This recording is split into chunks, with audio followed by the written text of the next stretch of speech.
হাদিস 5885 নম্বর হাদিস। নবীজি সাল্লাল্লাহু আলাইহি সাল্লাম বললেন, দুটো ব্যক্তির দিকে কিয়ামতের দিন আমার আল্লাহ তাকাবেন না।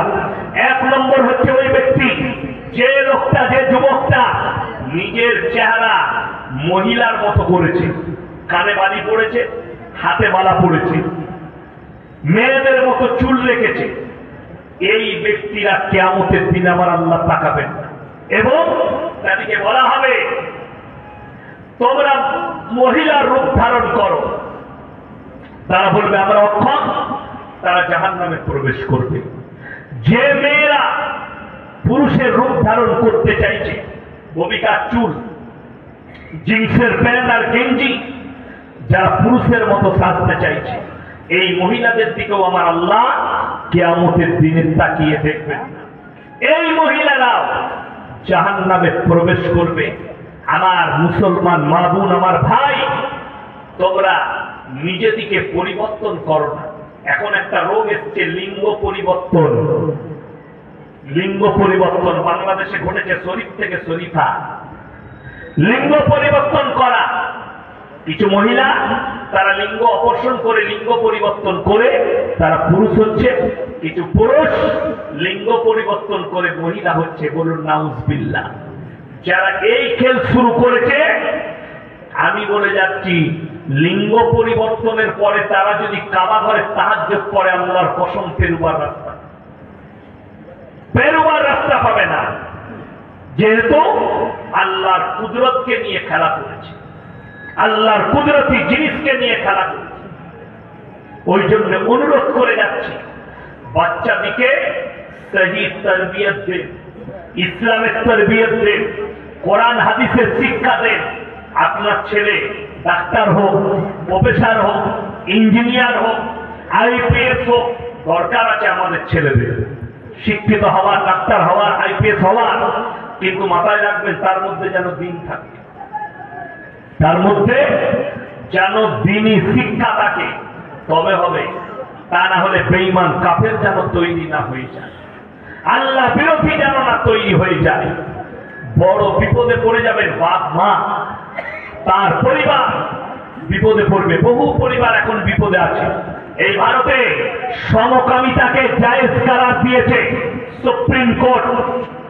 এটাতে শুধু মুসলিম সমাজের ক্ষতি হবে না, গোটা ভারতের জীবন ব্যবস্থা ভেঙে পড়বে। তার পরিণাম, উদাহরণ এক নম্বর কি জানেন? এক নম্বরটা উত্তর 24 পরগনা বনগা থানা। দুটো মহিলা কোন মন্দিরে গিয়ে তারা বিবাহ করেছে নিজেদের, নাউজুবিল্লাহ বলে বিবাহ করেছে। তারা কিন্তু হিন্দু, দুটোই পরিবার হিন্দু পরিবারের। তারা মন্দিরে গিয়ে তারা বলেছে আমরা সমকামী, আমরা একে অপরকে বিয়ে করেছি। এই সমকামীর কারণে যারা মুসলিম যুবক যুবতী আছে, যাদের ব্রেনে একটু একটু ঘুরছে যে আমরাও সমকামী হলে কেমন হব, তাদেরকে অনুরোধ করে যাচ্ছে এই পাপ থেকে তওবা তিল্লা করো। কেন? এই পাপের কারণে একটা পুরো জাতিকে আল্লাহ ধ্বংস করেছেন, সেটা লূত নবীর কওম। কোরআনে লাকির টানা হয়ে গেছে। আল্লাহ জাহান্নামী ঘোষণা করে দিয়েছেন তার বিবিকে। তাকে? লূত নবীর বিবিকে লাকির টেনে দিয়েছে। লূত নবীর বিবি জাহান্নামে যাবে, আর ফিরবে না।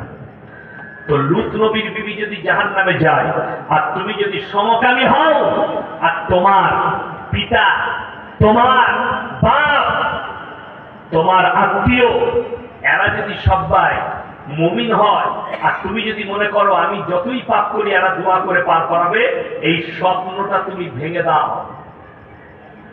নবীরা যখন নিজের বিবিকে পার করাতে পারবে না, তো তুমি কোন ক্ষেতের মূলি যে তোমার বাপ তাহাজ্জুদ করে তোমাকে পার করিয়ে দিবে?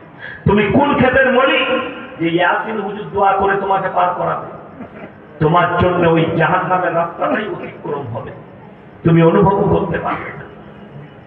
ওই জন্য অনুরোধ করে যাবে যে সন্তানকে সুশিক্ষা দেন, কুশিক্ষা নয়। আপনার ছেলে কোথায় উঠা বসা করছে এটাও নজর আপনাকে রাখতে হবে। চাষের আড্ডায়, না মদের আড্ডায়, না গাঁজার আড্ডায়, না নোংরা জায়গায়, এটা আপনারা খোঁজ রাখেন।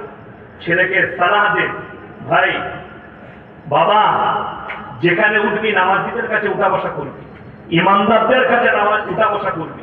একটা ছেলে সে যদি নামাজিদের পাশে উঠা বসা করে, একদিন গিয়ে সেই ছেলেটা নামাজি হয়ে যাবে, একদিন গিয়ে সেই ছেলেটা নামাজি হবে, সেই ছেলেটা মুমিন হয়ে যাবে। আর কোন ছেলে সে যদি 1 মাস মাতালদের পাশে উঠা বসা করে, সে মাতাল হবে। কেন? সঙ্গ দোষে লোহা ভাসে,